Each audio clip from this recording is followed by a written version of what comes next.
नमस्कार, जम्मू कश्मीर का ये बुलेटिन देख रहे हैं आप और मैं हूं प्रियंका गुप्ता आपके साथ। बुलेटिन की शुरुआत करेंगे साउथ कश्मीर के साथ, क्योंकि साउथ कश्मीर से इस वक्त दो बड़ी खबरें सामने आ रही हैं। सबसे पहले आपको शोपियां में चल रहे एनकाउंटर के हवाले से अपडेट देंगे और वहीं दूसरी ओर पुलवामा से भी एक खबर सामने आ रही है कि पुलवामा में लश्कर का एक आतंकी पिस्टल सहित गिरफ्तार किया गया है। और अगर शोपियां एनकाउंटर की बात करें तो फिलहाल सर्च ऑपरेशन लगातार सिक्योरिटी फोर्सेज द्वारा जारी है।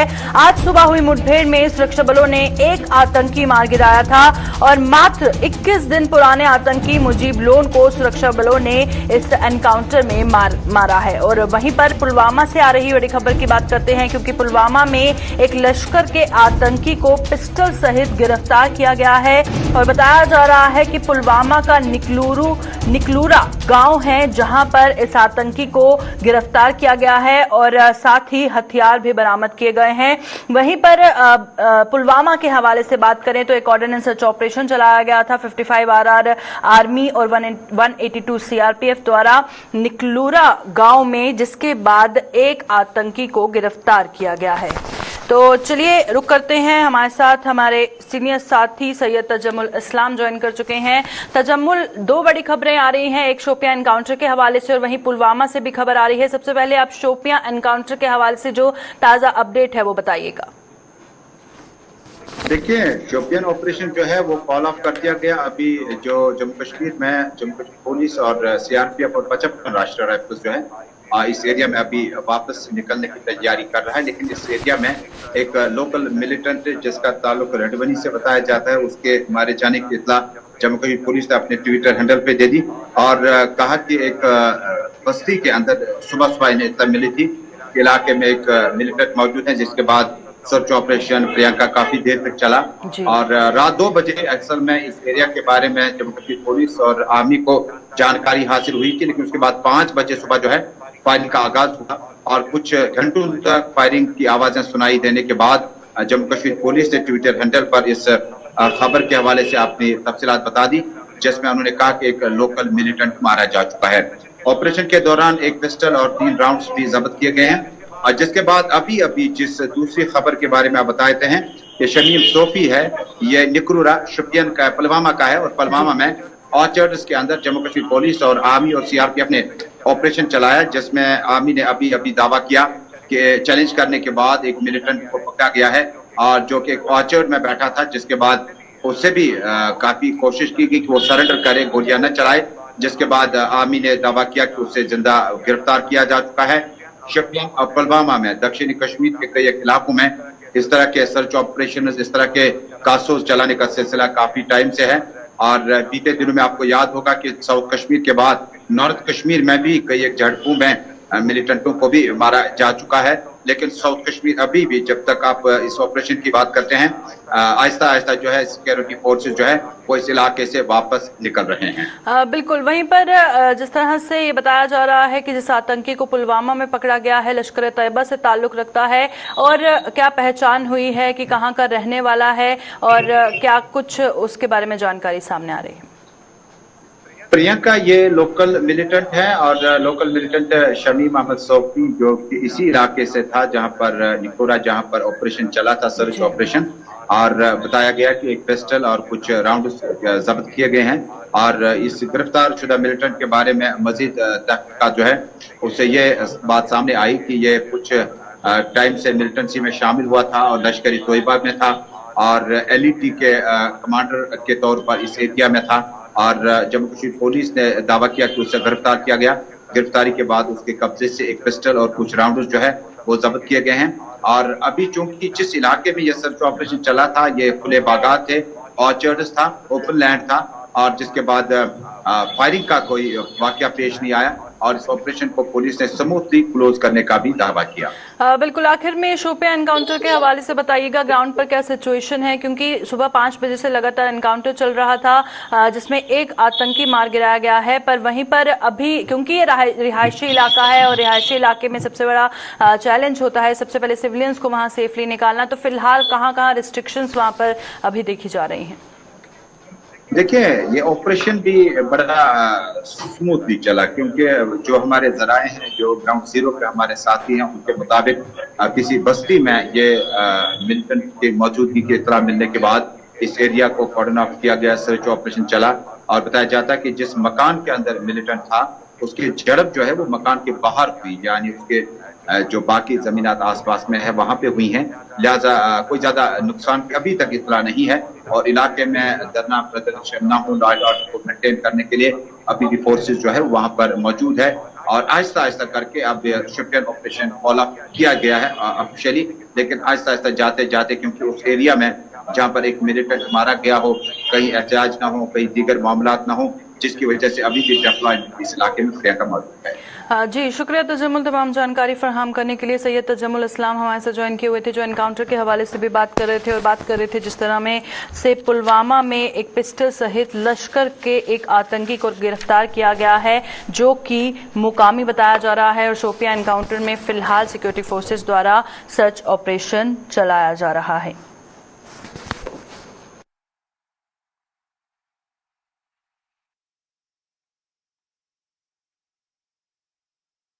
चलिए बढ़ते हैं आगे और अब बात करेंगे आरएसएस चीफ मोहन भागवत का, जो जम्मू का 4 दिवसीय दौरा है और आज दूसरा दिन है। क्या कुछ खास रहने वाला है आपको बताएंगे, क्योंकि जम्मू में आरएसएस संचालक मोहन भागवत की बैठकों का दौर लगातार जारी है। कल जम्मू यूनिवर्सिटी में सार्वजनिक कार्यक्रम को मोहन भागवत संबोधित करेंगे और रविवार को 50,000 स्वयंसेवकों से वर्चुअली रूबरू होंगे। बताया जा रहा है कि वीडियो कॉन्फ्रेंसिंग के माध्यम से वो तमाम स्वयंसेवकों को संबोधित करेंगे और जम्मू कश्मीर में संगठन को और मजबूत बनाने की कवायद लगातार जारी है। तो बहुत महत्वपूर्ण आरएसएस चीफ मोहन भागवत का ये दौरा है, क्योंकि आर्टिकल 370 हटने के बाद जम्मू कश्मीर में उनका ये पहला दौरा है। काफी महत्वपूर्ण माना जा रहा है और ये भी बताया जा रहा है जो प्रोजेक्ट्स हैं यहाँ पर उसको रिव्यू करेंगे और साथ ही जम्मू कश्मीर में चाहे वो एजुकेशन के हवाले से हो या फिर लोगों को जागरूक करने के हवाले से हो या हेल्थ सेक्टर की बात अगर हम कर लें या दूर दराज के इलाकों की डेवलपमेंट की बात करें या फिर हम सोशल इक्वालिटी की बात करें, और वहीं पर क्या कुछ और खास रहेगा, कौन से प्रोजेक्ट्स को वो देखेंगे और किस तरह से वो संबोधित करेंगे स्वयंसेवकों को, हम जानेंगे। हमारे साथ हमारे सीनियर साथी विनोद कुमार ज्वाइन कर चुके हैं। विनोद जी बताइएगा, आज दूसरा दिन है आरएसएस चीफ मोहन भागवत के दौरे का और क्या कुछ खास बातें सामने आ रही हैं इस दौरे के हवाले से? बिल्कुल प्रियंका, आज का दिन यूं तो चारों के चारों दिन बड़े इम्पोर्टेंट हैं। आज का दिन इसलिए भी महत्वपूर्ण माना जा रहा है कि डॉक्टर भागवत जो सरसंघ चालक हैं, उन्होंने आज जो संगठन को और कैसे मजबूत बनाया जाए और संगठन की बाकी शाखाएं जो हैं, यानी आरएसएस के अलावा जो उनके साथ जुड़े हुए बाकी संगठन हैं, उनके प्रमुखों से भी वो बातचीत करेंगे और विस्तार से चर्चा करेंगे कि आखिरकार और मजबूत कैसे संगठन को बनाया जा सकता है, कश्मीर में अपनी गतिविधियों को कैसे बढ़ाया जा सकता है और जम्मू में जो शाखाएं हैं उसमें जनसंख्या या यूं कहा जाए स्वयंसेवकों की संख्या में और कैसे इजाफा किया जाए। आज का पूरा दिन मुझे लगता है कि राष्ट्रीय स्वयंसेवक संघ के सरसंघ चालक डॉक्टर भागवत इसी पर कंसंट्रेट करेंगे कि संगठन को और मजबूत कैसे बनाया जा सकता है। फिर अगर हम 2 अक्टूबर की बात करें तो पहले एक ही जो सार्वजनिक प्रोग्राम है जो डॉक्टर भागवत ने संबोधित करना है पब्लिक को, वो कल ही होगा। कल शाम को 4 बजे के करीब जनरल जोरावर सिंह ऑडिटोरियम में पब्लिक को संबोधित करेंगे और राष्ट्र को कैसे मजबूत बनाया जा सकता है, राष्ट्र की मजबूती में किस तरीके से आम नागरिक का, स्वयं सेवक के अलावा भी आम नागरिक का कितना योगदान रहता है, उस पर कंसंट्रेट करेंगे। और अगर वेव 3 आती है तो स्वयंसेवक किस तरीके से उस वेव 3 से निपटने के लिए तैयार है, इस पर भी चर्चा होगी। अगर हम बात करेंगे 3 अक्टूबर की, तो 3 अक्टूबर को सुबह वो स्वयंसेवकों को करीब कहा जा रहा है कि 50,000 के करीब स्वयंसेवकों को वो संबोधित करेंगे और बताएंगे कि कर्मठता से कैसे कार्य किया जा सकता है और सेवा भाव कैसे हर व्यक्ति के बीच में होना चाहिए। जी प्रियंका। जी बिल्कुल, क्योंकि कोविड अप्रोप्रिएट बिहेवियर को अपनाते हुए ही तमाम इवेंट्स जो है वो रखे गए हैं 4 दिवसीय दौरे के दौरान। और हमने देखा कि स्वयंसेवकों का जो योगदान था, चाहे हम कोविड की फर्स्ट वेव को लेकर बात करें या सेकेंड वेव को लेकर बात करें, अब हालांकि थर्ड वेव की आशंका जताई जा रही है, उसमें किस तरह से वो अपना योगदान दे सकते हैं, उस हवाले से भी बातचीत हुई है। जी बिल्कुल, आपको बताएं कि जब वो परसों यानी 3 अक्टूबर को संबोधित करेंगे तो उस संबोधन में इस पर जरूर चर्चा होगी कि आपने वेव फर्स्ट में क्या क्या किया, वेव सेकेंड में कहाँ आपको कमी बेशी नजर आई और वेव थर्ड के लिए आपने कितनी तैयारियां की हुई है। प्रियंका, सिर्फ वेव इस पेंडेमिक की ही बात नहीं, आपदा और विपदा जब जब आई है, चाहे लेह की बात हो, कश्मीर की बात हो या फिर वेव कोविड-19 की बात हो, इन सब में राष्ट्रीय स्वयंसेवक संघ के प्रत्येक कार्यकर्ता ने अपनी भूमिका निभाई है। और वेव फर्स्ट की बात करेंगे तो इन्होंने एक किचन तैयार की थी, किचन के अलावा आइसोलेशन के लिए आइसोलेशन वार्ड्स तैयार किए थे, वेंटिलेटर की व्यवस्था की थी, ऑक्सीजन के सिलेंडर्स तैयार रखे गए थे, जो कंसल्टेंसी के लिए डॉक्टर्स तैयार रखे गए थे। ऐसे ही अब वेव 3 अगर आती है तो किस तरह की तैयारियां, इस पर भी जरूर चर्चा की जाएगी। जी शुक्रिया विनोद जी, तमाम जानकारी देने के लिए। विनोद कुमार हमारे साथ ज्वाइन किए हुए थे। जिस तरह से वो बता रहे थे कि वीडियो कॉन्फ्रेंसिंग के माध्यम से स्वयंसेवकों को जो है संबोधित किया जाएगा और वहीं पर अब तीसरी लहर को लेकर क्या कुछ उनका योगदान रहेगा, क्योंकि जब जब जम्मू कश्मीर या लद्दाख पर आपदा आई है तो बहुत बड़ा योगदान आरएसएस का देखा गया है।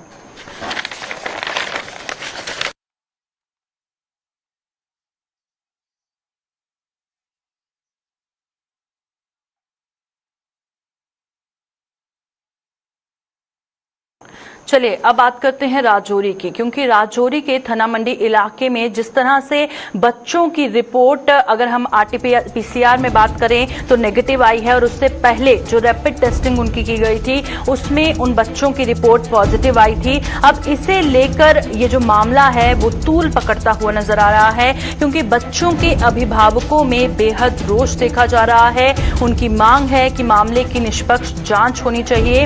वहीं पर हमने देखा कि जब से ये खबर सामने आई है कि जब बच्चों का रैपिड टेस्ट किया गया तो पॉजिटिव रिपोर्ट उनकी आई और आरटीपीसीआर में जब सभी बच्चे नेगेटिव पाए गए उसके बाद उनके जो अभिभावक हैं वो काफी ज्यादा गुस्से में हैं, गुस्सा फूटता हुआ नजर आ रहा है और इसके बाद उन्होंने इस मामले की निष्पक्ष जांच करने की मांग की है। इसी बीच एक बड़ी कार्रवाई एडमिनिस्ट्रेशन की तरफ से हुई है, एक डॉक्टर को सस्पेंड किया गया है और प्रशासन के द्वारा एक जांच कमेटी को भी गठित किया गया है। चलिए राजौरी का रुख करते हैं, हमारे साथ हमारे संवाददाता जमशेद मलिक ज्वाइन कर चुके हैं। जी जमशेद, बताइएगा अब क्या कुछ कार्रवाई एडमिनिस्ट्रेशन की तरफ से इस हवाले से की गई है। हालांकि डॉक्टर को तो पहले से सस्पेंड कर दिया गया है, पर उसके बाद एक बहुत बड़ा मामला है, इतने सारे बच्चों की रिपोर्ट पहले पॉजिटिव आना फिर नेगेटिव आना, और क्या कुछ बयानात ऑफिशियल्स की तरफ से सामने आए हैं।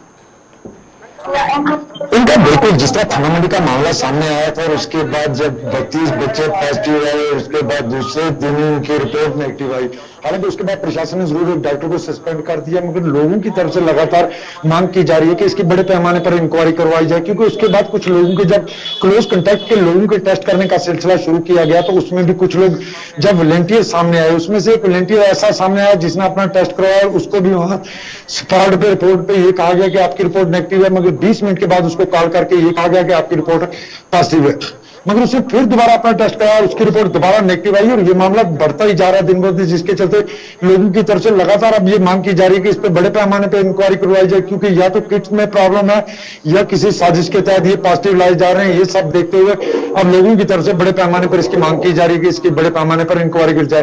हालांकि प्रशासन की तरफ से इंक्वायरी का ऑर्डर जरूर दे दिया गया और एक डॉक्टर को भी सस्पेंड कर दिया गया, मगर लोगों में अभी भी कहीं ना कहीं उस मामले में दहशत जरूर देखने को मिली। जी प्रियंका, बिल्कुल जाहिर तौर पर, क्योंकि हालांकि ये तो बच्चों का मामला है, बहुत सारी जगह पर ऐसा देखा जाता है कि कहीं पर किसी की रिपोर्ट पॉजिटिव आती है तो कहीं पर नेगेटिव हो जाती है या नेगेटिव से पॉजिटिव हो जाती है। ऐसे बहुत सारे मामले जो हैं सामने आए और इसी बीच आम जनता का विश्वास बनाए रखना बहुत ज्यादा जरूरी है और इंक्वायरी जाहिर तौर पर होनी ही चाहिए ताकि जो अभिभावकों का को जो इंसाफ है वो मिले, क्योंकि कितना बड़ा मैं कहूंगी कि किस तरह का माहौल हो गया होगा जब इतने सारे बच्चे एक साथ पॉजिटिव आए होंगे, तो क्या कहेंगे कि अभिभावकों से आपकी बातचीत हुई, क्या कुछ और कहना था उनका? उनका बिल्कुल लोगों का यकीन बनाने के लिए बहुत जरूरी है कि लोगों के बीच में अब दोबारा जाया जाए, क्योंकि अब लोगों का जो रैपिड टेस्ट पे है वो विश्वास उठना शुरू हो गया। लोग इस टेस्ट को अब मानते भी नहीं है और ना इसको तस्लीम कर रहे, क्योंकि एक छोटा मामला नहीं था। 50% बच्चे यानी 64 बच्चों के टेस्ट किए गए, जिनमें से 32 बच्चे पॉजिटिव आए और उसके बाद दूसरे दिन उनकी रिपोर्ट दोबारा RT-PCR जब करवाई गई तो नेगेटिव आती है। इससे RT-PCR जो टेस्ट से जरूर लोगों में यकीन है, मगर जो रैपिड टेस्ट है इससे लोगों का यकीन भी उठता जा रहा है और लोगों का यकीन बनाने के लिए प्रशासन को कोई कदम जरूर उठाना पड़ेगा, क्योंकि ये बहुत बड़ा मामला राजौरी से सामने आया। उसकी बड़ी वजह ये थी कि पिछले कुछ दिनों से राजौरी से सिर्फ 2 से 3 पॉजिटिव मामले सामने आ रहे थे और ये ऐसा मामला था जिसने एक ही स्कूल के अंदर से 32 बच्चों को पॉजिटिव लाया और उसके बाद पूरे इलाके में दहशत देखने को मिली। हालांकि प्रशासन जरूर कार्रवाई आगे करने की बात कह रहा है, मगर इससे पहले कि उस डॉक्टरों के खिलाफ कार्रवाई की जाए उससे पहले ये कि जो ये किट है इनकी जांच करवाना बहुत जरूरी है। क्या ये किट अपना काम सही से कर रही है या ये किटों में प्रॉब्लम नजर आ रही है? जी प्रियंका। बिल्कुल शुक्रिया जमशेद तमाम जानकारी देने के लिए। और जिस तरह से जमशेद बता रहे थे कि लोगों का विश्वास दोबारा से कायम करना बेहद ज्यादा जरूरी है, क्योंकि रैपिड टेस्ट से जिस तरह से लोगों का विश्वास उठता जा रहा है और एक ही स्कूल से 32 बच्चों का पहले पॉजिटिव आना और फिर नेगेटिव आना, बहुत ज्यादा रोष देखा जा रहा है अभिभावकों में और उन्होंने इंक्वायरी की मांग की है, जो उम्मीद करते हैं कि जल्द से जल्द इंक्वायरी होगी और जरूर पता चलेगा कि किस वजह से जो रिपोर्ट है पहले पॉजिटिव आई और उसके बाद नेगेटिव पाई गई।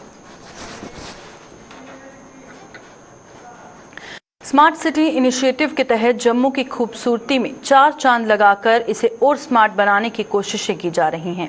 दीवारों के साथ साथ सड़कों को भी रंगा जा रहा है, लेकिन इस मुहिम से लोग खुश नजर नहीं आ रहे हैं। जम्मू के अति व्यस्त परेड चौक और चाणक्य चौक की भी शक्लो सूरत इन दिनों बदली बदली सी नजर आ रही है और सड़कों को रंगने का कारण ट्रैफिक व्यवस्था में सुधार लाने का एक पहलू बताया जा रहा है। हालांकि लोगों की माने तो ये रंग रोगन से सड़कें तो चौड़ी होने से रही, अलबत्ता ट्रैफिक का दबाव कम होने की बजाय दिन ब दिन बढ़ता ही जाएगा। अब आने वाले दिनों में इस रंग रोगन वाली जगह पर ट्रैफिक पुलिस यातायात को सुचारू बनाने के लिए क्या व्यवस्था करती है, यह आने वाला समय ही बताएगा। करने से जो कंजेशन है यहाँ पे इस इलाके में वो तो कहीं दूर नहीं होगी। सड़क उतनी की उतनी ही रहेगी, गाड़ियाँ उतनी की उतनी ही रहेंगी, बल्कि गाड़ियों की जो संख्या है आने वाले समय में और भी बढ़ सकती है। हाँ, अगर स्मार्ट सिटी इनिशिएटिव के तहत देखा जाए तो एक बहुत अच्छी एक पहल की है इन्होंने कि सड़कों का ही थोड़ी रंगत बदल के लोगों को अवेयर किया जा रहा है। अभी तो फिलहाल यहाँ पे मिनी बसें वगैरह बंद हैं, लेकिन जिस जगह पे आप खड़े हैं आपको पता है कि यहाँ पे वैसे भी खड़ा होना ऐसे इतनी खुली जगह में यहाँ पे मुश्किल नहीं होता, क्योंकि यहाँ पे इतनी मिनी बसें लगी होती हैं। और ये जो साथ में जो आप देख रहे हैं चाणक्य चौक के साथ बगल वाली जगह, यहाँ पे गाड़ियाँ पार्क की होती हैं लोगों ने और वो कई दिन ऐसे ही लगी रहती हैं। सड़क उतनी ही रहेगी, बाकी सब कुछ इतना ही रहेगा। आने वाले दिनों में देखते हैं कि अभी जब यहाँ से शुरू होगा, जो ट्रैफिक का फ्लो शुरू होगा, उसके बाद यहाँ पे किस हिसाब से ट्रैफिक पुलिस व्यवस्था करती है वो तो आने वाले दिनों में ही पता लग जाएगा। फिलहाल अगर देखा जाए तो ये एक अच्छा इनिशिएटिव है स्मार्ट सिटी का। अच्छी बात है, स्मार्ट सिटी बन रही है, अच्छी बात है। एक रूल बन जाएगा, वो क्या बोल सकते हैं। अब तो ये बनने पे ही पता चलेगा ना, अभी पहले तो हम बता ही नहीं सकते। इसकी इनॉग्रेशन ही है। पब्लिक, आम पब्लिक को डिस्टर्ब तो नहीं ना किया जाए। बनाओ स्मार्ट सिटी, कहाँ जाएगी आम पब्लिक? मेट्रो यहीं पे लगेगी, ठीक है, फिर तो अच्छी बात है। वो परेड का चौक है, ये बड़ा ही जम्मू के तकरीबन जो हमारे व्यस्त चौक हैं उनमें से सबसे ज़्यादा व्यस्त चौक जो है इंदिरा जीवल और इंदिरा चौक के बाद हमारा परेड वाला चौक है। और परेड चौक जो है ये बड़ा अहम चौक है। इसके साथ हमारे जम्मू शहर का तकरीबन मार्केट के लोग, जो शॉपिंग कम्प्लेक्स हमारे यहाँ पे है वो इसी रोड के साथ टच है। तो बाकी ये जो पीछे आप रंग रोगन देख रहे हैं, ये जो पार्किंग की सुविधा जो सरकार स्मार्ट सिटी के तहत पब्लिक को दे रही है, हम धन्यवाद करते हैं अपने लेफ्टिनेंट गवर्नर साहब का, अपने मेहता साहब का, जो हमारे अरुण मेहता जी है चीफ सेक्रेटरी साहब, और अवनी लवासा जी जो म्यूनसिपल कमिश्नर है, और हमारे मेयर साहब चंद्रमोहन गुप्ता जी। ये सब चारों ये जो काम हो रहे हैं इन चारों की कार्य प्रणाली के तहत इनके अंडर हो रहे हैं। हम धन्यवादी हैं, जम्मू के लोग हम धन्यवादी हैं इनके। पंजाब में कांग्रेस पार्टी में मचे घमासान को लेकर जम्मू कश्मीर में भी सियासत गर्मा गई है। पंजाब कांग्रेस की इस अंतर्कलह को लेकर जम्मू कश्मीर प्रदेश कांग्रेस कमेटी के प्रवक्ता रविंद्र शर्मा ने कैप्टन अमरिंदर सिंह पर निशाना साधते हुए कहा कि जिन लोगों को कुर्सी से प्यार होता है वही लोग इस तरह से पार्टी के फैसलों का विरोध करते हैं। वहीं भाजपा नेता व पूर्व डिप्टी सीएम कविंदर गुप्ता के मुताबिक पंजाब कांग्रेस में चल रहा घमासान कांग्रेस के नेतृत्व के फैसलों के कारण हो रहा है और कांग्रेस नेतृत्व के फैसलों की आलोचना पार्टी के कई वरिष्ठ नेता भी खुलकर कर रहे हैं। उधर नेशनल कांग्रेस के नेता शेख बशीर ने कांग्रेस के वरिष्ठ नेताओं को आड़े हाथों लेते हुए कहा कि गुटबाजी हर पार्टी में होती है और पार्टी के फैसलों को लेकर पार्टी नेताओं को संयम और सहनशीलता दिखानी चाहिए। जम्मू कश्मीर अपनी पार्टी के नेता मनजीत सिंह ने के मुताबिक ये घमासान पार्टी नेतृत्व के कमजोर होने के कारण हुआ है।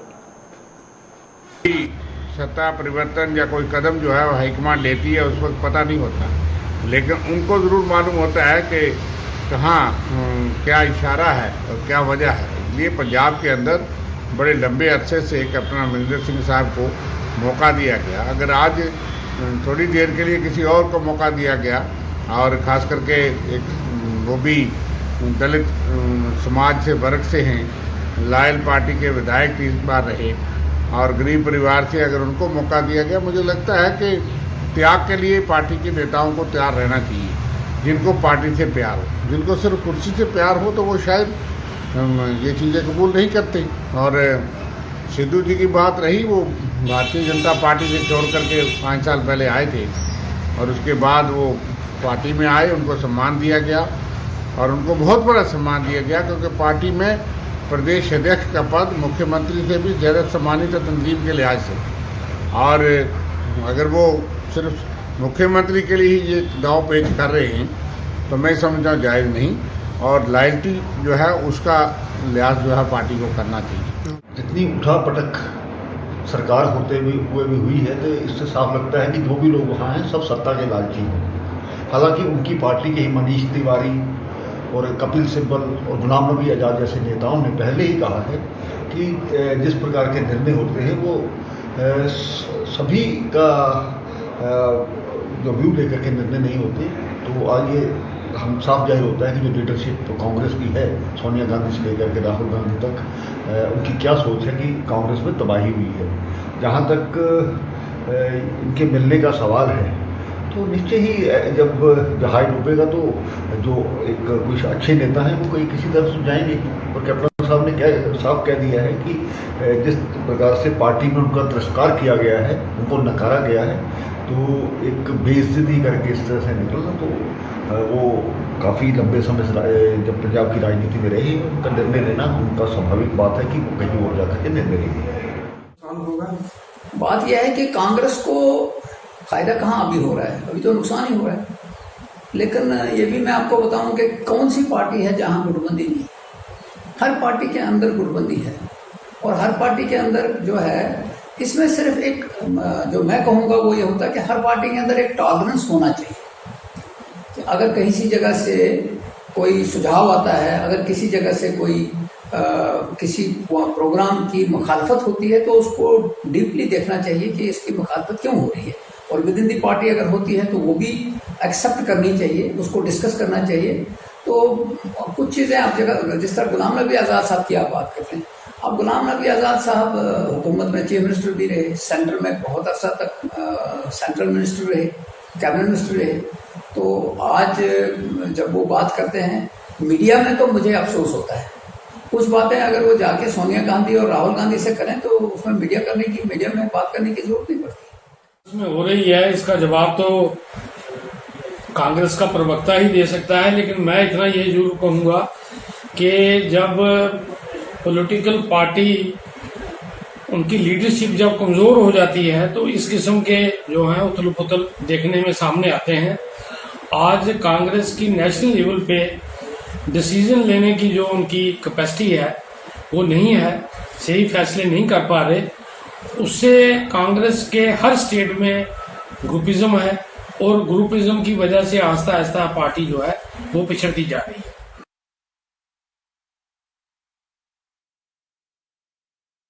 स्वास्थ्य विभाग द्वारा कोरोना काल में अस्थायी तौर पर नियुक्त किए गए नर्सिंग ऑर्डरलीज को नेशनल कॉन्फ्रेंस ने अपना समर्थन दिया है।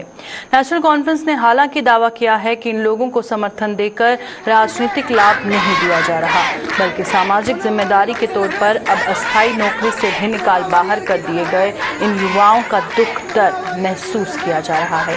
नेशनल कॉन्फ्रेंस के संभागीय अध्यक्ष देवेंद्र सिंह राणा आज जीएमसी जम्मू के बाहर धरने पर बैठे इन युवाओं के साथ शरीक हुए और इनकी मांगों और व्यथा को प्रशासन तक पहुंचाने का आश्वासन भी दिया। कोरोना की महामारी में जब सब लोग घर में बैठे थे और डरे हुए और सहमे हुए थे, उस वक्त ये बच्चे अपने वालिदैन से निकल के बाहर, घर से बाहर निकल के यहाँ आए और इन्होंने लोगों की सेवा की। मैं ये समझता हूँ कि अगर मैं सरकारी दाव पेज पे जाऊँ तो शायद उसमें बात नहीं बने, क्योंकि सरकार के अपने टर्म्स ऑफ एंगेजमेंट होंगे, लेकिन मैं समाज की तरफ से सरकार से ये विनम्र आग्रह करता हूँ कि ये सोसाइटल रिस्पॉन्सिबिलिटी है, ये सारे सामाजिक जिम्मेवारी है कि जिन लोगों ने कोरोना में अपनी जान पे खेल कर लोगों की जान को बचाया। सब कोविड वॉरियर्स हैं जो कि कोविड के टाइम पे, लॉकडाउन के टाइम पे जब कोई बाहर नहीं आया था तब हमें अपॉइंट किया गया था, और अब इन्होंने सडनली हमें, जब हम ऑन ड्यूटी थे, हमें बोला तुम्हें टर्मिनेट किया जा रहा है। हम सब यही चाहते हैं कि हमारी आवाज आगे तक पहुंचे और हमें कंटिन्यूएशन मिले। ये कोई इंसाफ नहीं है, जब जहां हर एक बंदे को कंटिन्यूएशन मिला है वहां पे कोविड वॉरियर्स सड़क पे बैठे हैं। हम सब यहां तक नहीं उठेंगे, यहां से कोई नहीं उठेगा जब तक हमारा कुछ इंसाफ नहीं होगा।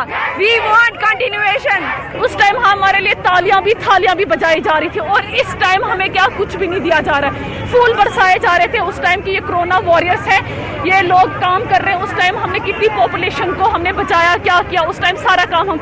और इस टाइम ये सुनने में आ रहा है बोल रहे कि जो MBBS इंटर्न वाले हैं उनको हम लगाएंगे काम करने। सर क्या वो रिटर्न वर्क कर सकते हैं? प्रैक्टिकली हम लोग कर सकते हैं, प्रैक्टिकली वो लोग नहीं कर सकते।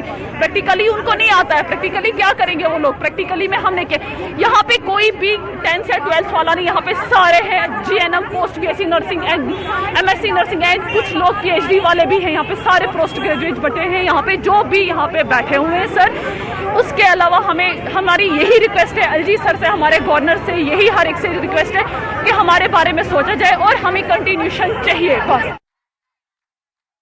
अभी के बुलेटिन में फिलहाल इतना ही, दीजिए इजाजत, नमस्कार।